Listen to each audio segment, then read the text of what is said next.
All right, as I said, lots of other stories to get across. I'm joined now by National Editor for The Australian, as I am every Monday, Dennis Shanahan. Dennis, I'll start and touch on it briefly. We'll return to it, and I know people have seen coverage wall to wall for the last 48 hours on the events in Bondi. This line of inquiry that the killer was targeting women, we may never know his true motivations, and none of it brings back the dead. But that's where we're up to tonight. Now, I suspect your first thought, as was mine, was that we had a terror situation on our hands, given that's the times we live in. That's got to be, sadly, I think, what went through the minds of the intelligence agencies and others in Canberra as well. Yes, well, my first thought was, when I heard the first news, was that I hoped it wasn't a terror attack. But of course, that was always the possibility. And of course, we had seen the Lindt Café siege in Martin Place. So it is not uncommon to have a terror attack, and nor is it sadly uncommon to have a stabbing attack. But of course, of this size and shape, it did look to be much more than it was. I think that it is sad. It is clearly something that we can't really do much about, but at least it was not a terror attack. Now to the politics and all of this, because even in tragedy, there's a political element if we've got politicians involved. Now, to their credit, the PM and the New South Wales Premier were quick to respond. Anthony Albanese held a press conference on Saturday night. He went to the site on Sunday. And Premier Chris Minns, well, he was on leave. He had just touched down in Tokyo. He heard about the incident. He jumped back on the plane. He flew in on Sunday morning. He avoided, I think very smartly, a Scott Morrison sort of Hawaii moment. What happens next, Dennis? I saw that there was some footage taken out of Cabinet today. It's not clear whether the Prime Minister had, over the weekend, a National Security Committee meeting of Cabinet. But talk about batons and pepper spray for security officers in public gatherings, and also that warning from the ASIO chief that we risk an Islamist terror attack over the next 12 months. We've got lessons to learn out of the weekend, surely. Oh, that's right. And you would have only expected Anthony Albanese to respond as he did.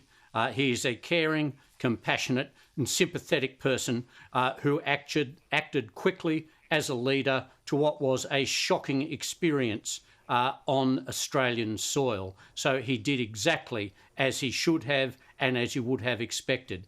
As for what the federal government can do from here on in, this is a very different situation.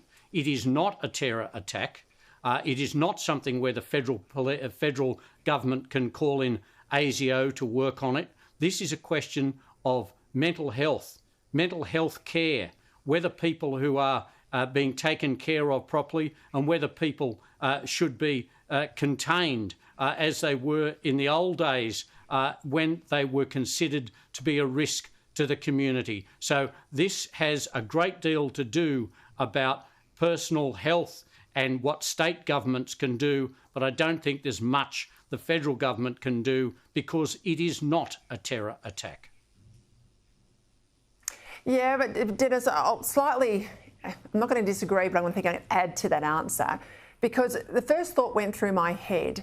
If someone can do that much damage that quickly, kill 6 innocents with a knife, well, thank God it wasn't a gun. We still do not have a national gun register in this country. We've got a lot of laxity with the importation of weaponry. We also know that in some states, young children can buy some of these really terrible hunting knives and things that should not be in the hand of young people. So even just the way we regulate and manage some of these dangerous weapons, I think we can improve.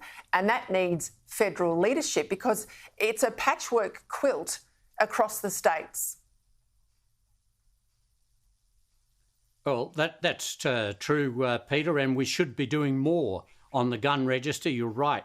But we have made enormous world-leading steps on the control of guns. And of course, the problem is this.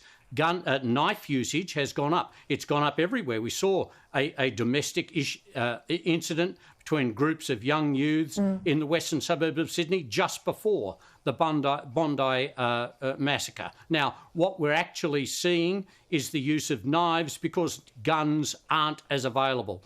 You can't just cancel knives. Often it's just a kitchen knife that is used in a knife fight. So these are very difficult things to do, and I think really it would be expecting a lot for the federal government to try and intervene on this micromanagement of security guards with pepper spray and batons, etc. Something has to be done as far as detection is concerned, but since September 11, we have been doing a great deal more. Our lives have changed a great deal. The CCTV is evidence of that. We can actually see what happened.